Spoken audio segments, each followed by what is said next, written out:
You are watching A News. I'm Katie Wilson. Here are the top stories. The European Union issues plan to strengthen Europe's defence by 2030. The UK is to host Ukraine peacekeeping talks with senior military leaders on Thursday. Israel extends ground operations in Gaza. The European Union plans to strengthen Europe's defence by 2030 and break away from its reliance on the US. A two-day summit in Brussels, starting on Thursday, will focus on bolstering the bloc's military readiness as a result of geopolitical uncertainties. The European Commission has issued a plan to enhance the European Union's defence capabilities. It's hoping to bolster military readiness and reduce reliance on non-EU allies amid uncertainty over future US support for the North Atlantic Treaty Organization. It also aims to provide more military support to Ukraine and improve the efficiency of the EU's defence market. A white paper called Readiness 2030 and a financial package are at the heart of the proposals announced on Wednesday by the Commission President Ursula von der Leyen. The era of the peace dividend is long gone. The security architecture that we relied on can no longer be taken for granted. The age of spheres of influence and power competition is well and truly back. Just take Russia. We already know its determination to deny other countries their right to choose their own path. And now Russia is on an irreversible path to creating a pure war economy. It has massively expanded its military-industrial production capacity.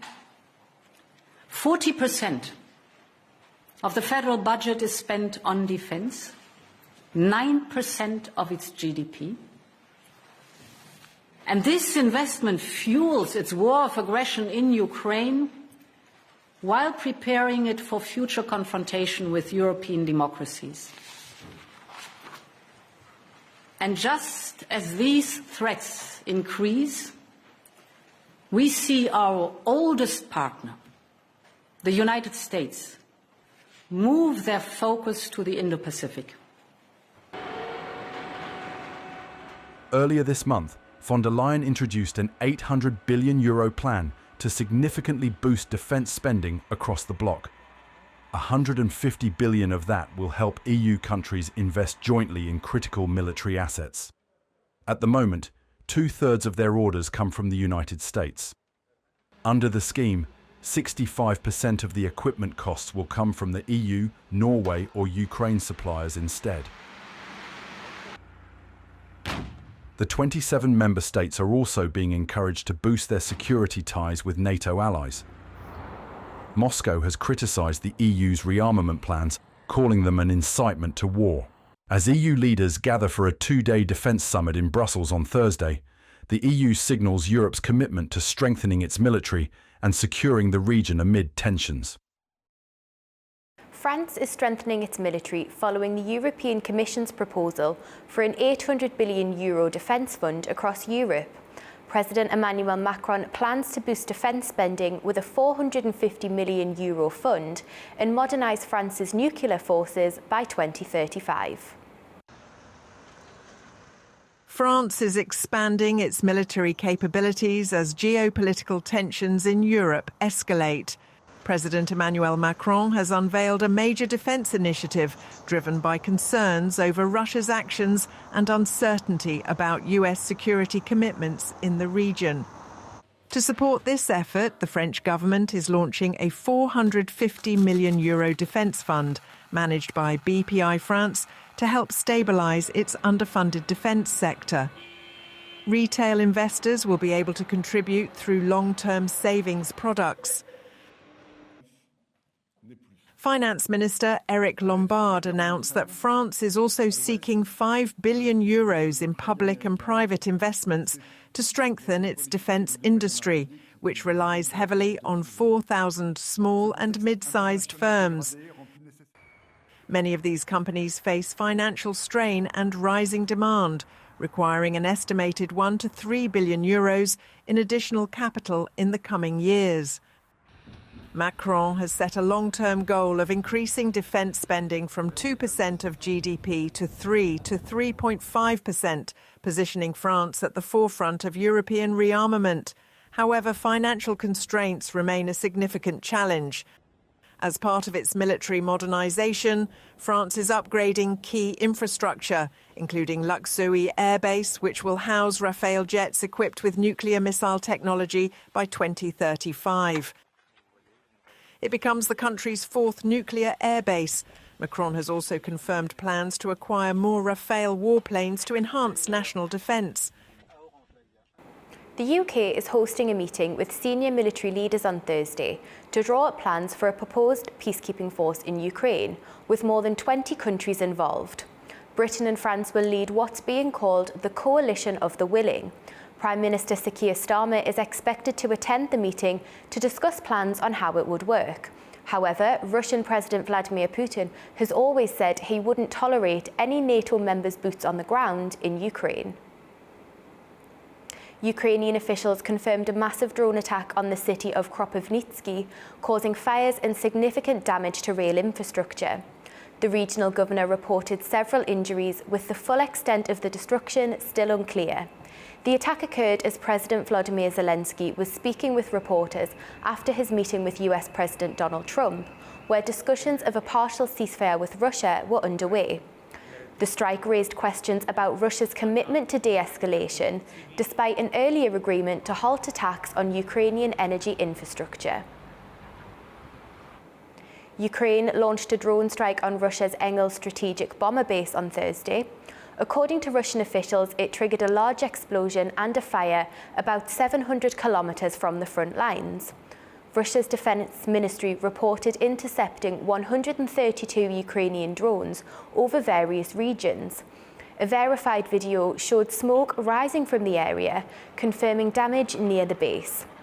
The Engels Air Base has been target of previous Ukrainian attacks since December. Local officials have declared a state of emergency and residents have been evacuated from the area. Russia and the United States are set to discuss measures to ensure safe shipping in the Black Sea.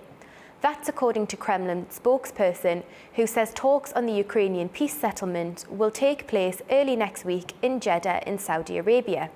Dmitry Peskov also says he believes the growing militarization of Europe undermines the peaceful settlement efforts between Russia and the United States. He says Europe is moving towards war rather than pursuing peace. At least 70 Palestinians have been killed and dozens more wounded on Thursday. It's after Israeli airstrikes resumed across Gaza and the Israeli military banned traffic on the main north-south road. Israeli airstrikes hit homes across Gaza on Thursday, killing at least 70 Palestinians and injuring dozens more, according to local authorities. It comes as Israel says it's expanded its ground operation in the Strip, aiming to increase a buffer zone separating northern and southern Gaza, known as the Netzarim Corridor. The missiles hit both areas, including the city of Khan Yunis. At approximately 2:30 in the morning, the brutal airstrike on this house took place. 7 people were sleeping in it, safe and sound, according to what the Israeli army had classified as a safe area. This area was a displacement area some time ago. Of course, they were all martyred, as you know. We took them out in pieces. At the European hospital, bodies wrapped in body bags were seen on the ground as mourners gathered to pay their respects. Medics confirmed the casualties, with the toll expected to rise. Stop this war. Stop this extermination. This is an extermination of the entire Palestinian people. What is the fault of the children? These are children. What is their fault? For every child, you bring 100, and what is this? Shame on you.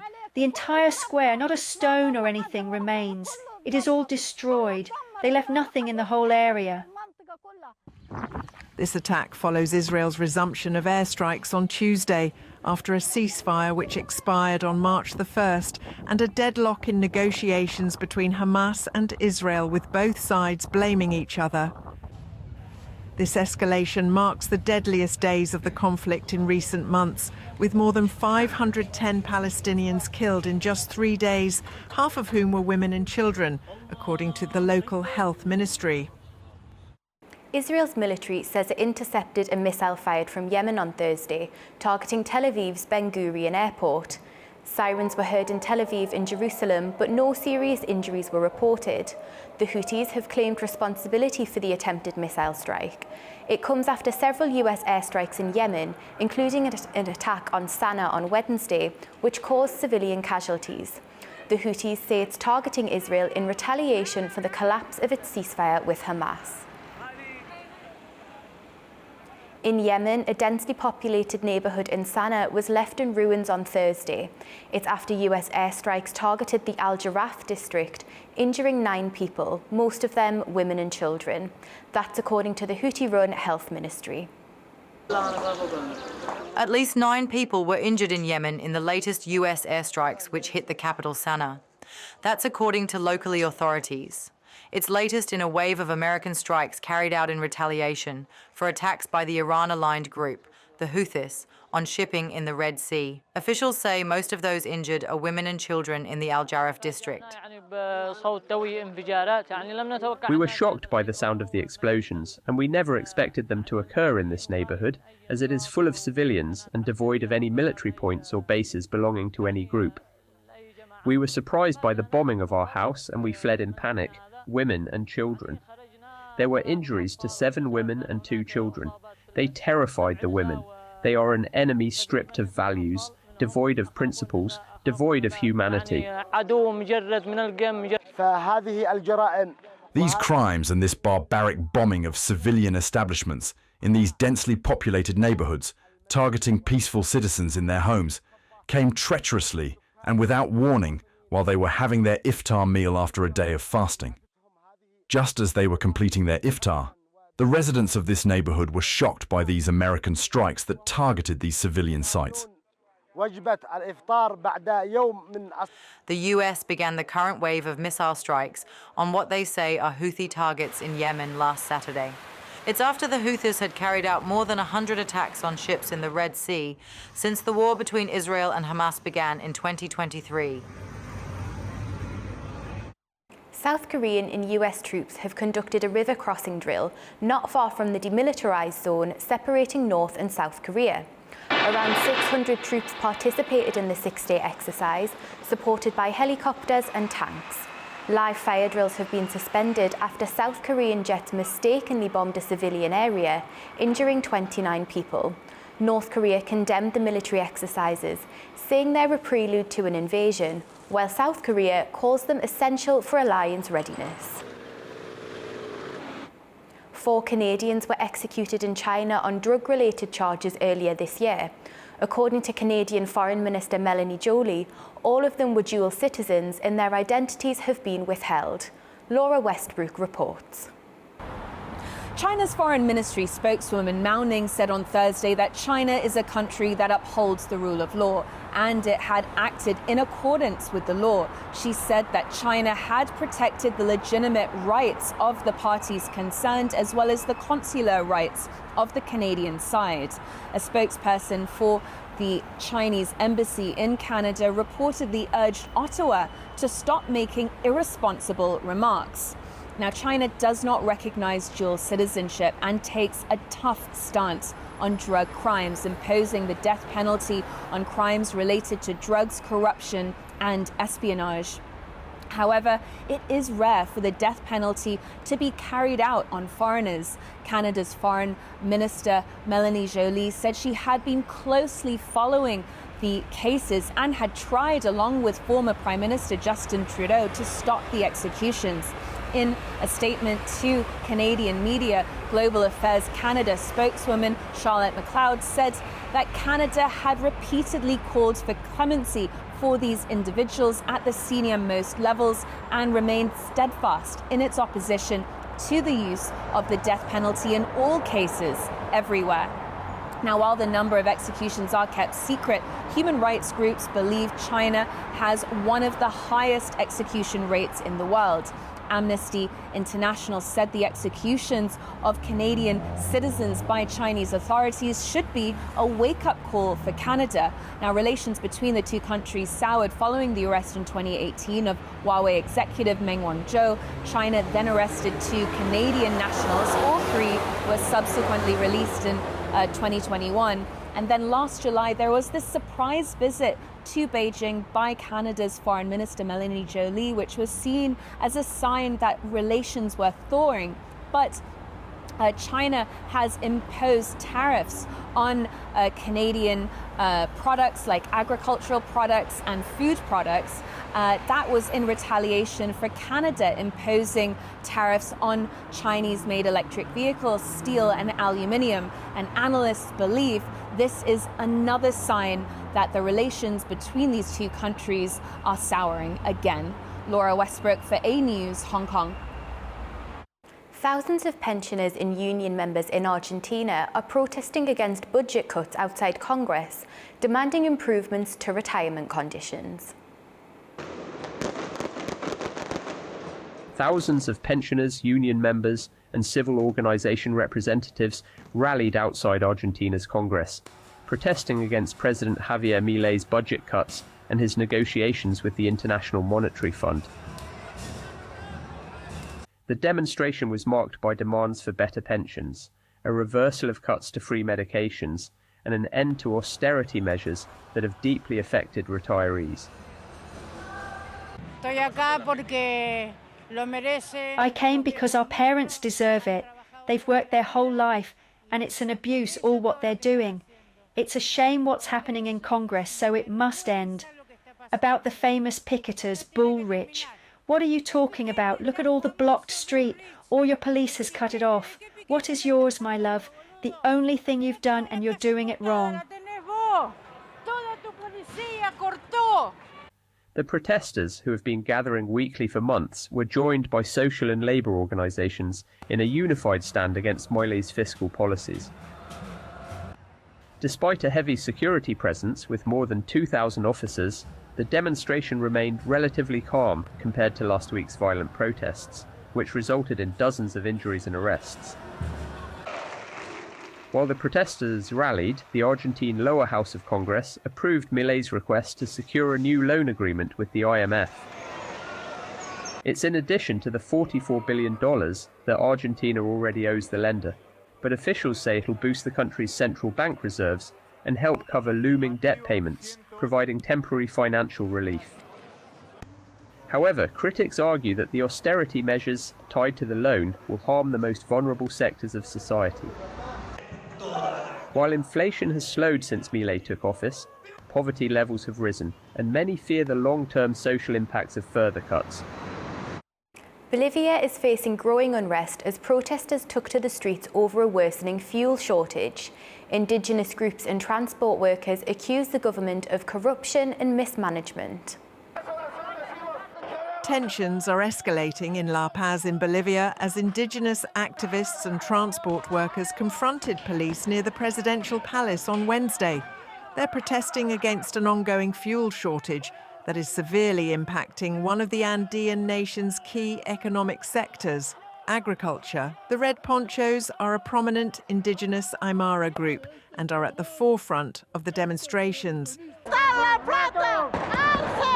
They're accusing President Luis Arce of failing the people, saying the government's mismanagement has left communities without the fuel they need to survive. We're enclosing Murillo Square and the government palace so that they respond to our demands. This government has become a dictatorship, corrupt, inoperative, and rotten with betrayal. Our president doesn't know how to govern. He must go. We are starving because there's no fuel. Our farming machinery has come to a halt. The crisis is also hitting transport workers hard. Many drivers have been unable to work for days, losing their income and facing financial hardship. I queued in a gas station for 2 days. I lost my earnings, I can't feed my family, and I can't pay my bank debt. I am very angry. The fuel shortage is also threatening Bolivia's agricultural sector. Farmers say they cannot harvest their crops, raising fears of an economic and food crisis. President insists his government is taking action. He recently announced that millions of litres of fuel had arrived from Chile. But with fuel shortages worsening and foreign currency reserves running low, many fear this crisis is far from over. Record greenhouse gas levels has helped bring temperatures to an all-time high in 2024, resulting in accelerating glacier and sea ice loss. Rising sea levels are edging the world closer to a key warming threshold. That's according to a new report from the United Nations Weather Agency. It says the world's glaciers are melting faster than ever recorded because of climate change. Gases in the Earth's atmosphere that trap heat levels, called greenhouse gases, brought temperatures to an all-time high in 2024, accelerating glacier and sea ice loss, raising sea levels and edging the world closer to a key warming threshold. Annual average mean temperatures stood at 1.55 degrees Celsius above pre-industrial levels last year, surpassing the previous 2023 record by 0.1 degrees Celsius, the World Meteorological Organization said in its annual climate report. In 2024, there were exceptional losses in Norway, Sweden, Svalbard, and the tropical Andes. Furthermore, as a consequence of a warming ocean and also as a consequence of melt from land ice, the ocean sea level is rising. Ocean heat also reached its highest on record, and the rate of warming is accelerating, with rising ocean CO2 concentrations also driving up acidification levels. Glaciers and sea ice continued to melt rapidly, which in turn pushed sea levels to a new high. From 2015 to 2024, sea levels have risen by an average of 4.7 millimetres a year, compared to 2.1 millimetres from 1993 to 2002. Finland has once again been named the happiest country in the world, according to the 2025 World Happiness Report. The United Nations annual study ranks countries based on factors such as social trust, income equality, and access to healthcare. While Nordic nations continue to lead, the report also highlights a worrying trend: rising global stress and uncertainty. Finland remains the world's happiest country for the 8th year in a row. That's according to the annual study by the Wellbeing Research Centre at the University of Oxford in the UK. The ranking is based on Gallup survey data, where people from 143 countries rate their quality of life on a scale from 0 to 10. This year focused on the theme of caring and sharing, found that sharing meals with others was strongly linked with healthy prosperity across all global regions. Experts say Finland's success is not just about economic wealth, but also how it's distributed. The report says the country's strong welfare system, universal healthcare, and social trust create a stable foundation for well-being. They have lots of resources, GDP, and especially they share it very equally. So they trust each other, both others in the community around them, but also the institutions. And that turns out to be really, really important and a bit of a differentiator from other rich countries with long life expectancies. Denmark came second, followed by Iceland and Sweden. At the other end of the scale, Afghanistan ranked last, reflecting deep economic hardship and ongoing conflict. Other countries rank well, despite having a lower GDP per capita. It's a good thing to put a spotlight on places like Costa Rica and Mexico. They have a very strong family set of family ties, so their immediate community is very strong. While some nations thrive, the report also points to growing global stress and anxiety, political instability, economic uncertainty, and conflicts are pushing negative emotions to record levels. The larger political turbulence, shall we say, these days does very much play a role. And we pick this up in the negative emotions around anxiety, worry, stress. For example, around the world, the degree that people worry has increased extraordinarily. In places like Gaza, where daily survival is the priority, happiness rankings feel distant. ongoing conflicts and humanitarian crises highlight the stark divide between the world's happiest and most vulnerable populations. Thanks for joining us. Keep watching A News for the latest, and we'll be back before you know it.